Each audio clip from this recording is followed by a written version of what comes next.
রক্তক্ষরণ হচ্ছে, ঠিক সেই মুহূর্তে আমাদের ঢাকা ৭ আসন তথা আরো কয়েকটি আসন আমরা দেখতে পেলাম নমিনেশন ডিক্লারেশন দেওয়া হয়েছে। ৭ আসনের বাসিন্দা নয়, দীর্ঘ 18 বছর আমরা আন্দোলন করেছি, সংগ্রাম করেছি, আমরা প্রিয় হাইকমান্ডের কাছে জোর দাবি করছি এবং এই এলাকার ধরে এনে নমিনেশন দেওয়া হয়েছে। আমরা এই নমিনেশনের তীব্র নিন্দা ও প্রতিবাদ জানাই এবং আমরা কেন্দ্রের কাছে জোর দাবি করছি অবিলম্বে করা হোক। বিশেষ সম্পাদক এবং ডায়াবেটিসের সাবেক আমাদের মাঝে উপস্থিত রয়েছে। এই পর্যন্ত আমাদের রাজপথের আন্দোলন সংগ্রাম উপস্থিত আছেন আমাদের কেন্দ্রীয় কমিটির যুব সম্পাদক এবং ঢাকা কলেজের সাবেক ভিপি নেওয়াজ আলী নিয়াজ। মনোনয়নের প্রত্যাহারের দাবিতে সকলকে সংগ্রামী শুভেচ্ছা এবং অভিনন্দন জানাচ্ছি এবং আপনাদের কাছে আন্তরিকভাবে কৃতজ্ঞতা জানাচ্ছি আমরা সকলের পক্ষ থেকে।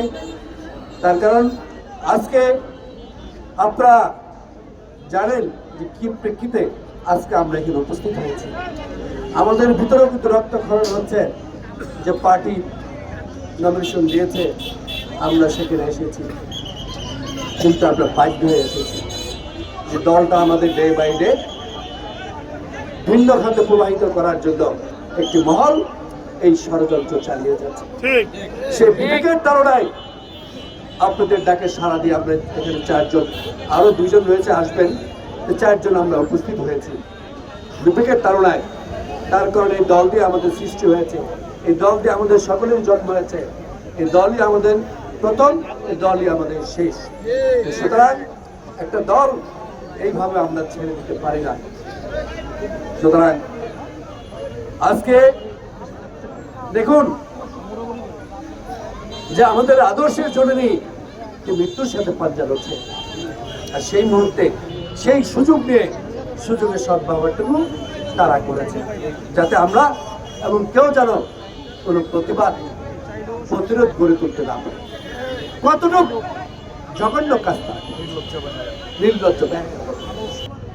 আমরা আজকের আপনাদের মাধ্যমে আমাদের চেয়ারম্যান মহোদয়কে বলবো, আপনি ইনকোয়ারি করে ইনভেস্টিগেট করে আপনি যাকে এই লালবাগ 7 আসনে বসবাস করে যাদের বাসস্থান রয়েছে তাদের ভিতরে আপনি একজনকে নমিনেশন দেন, আমরা সকলে মিলে ধানের শীষের প্রার্থীকে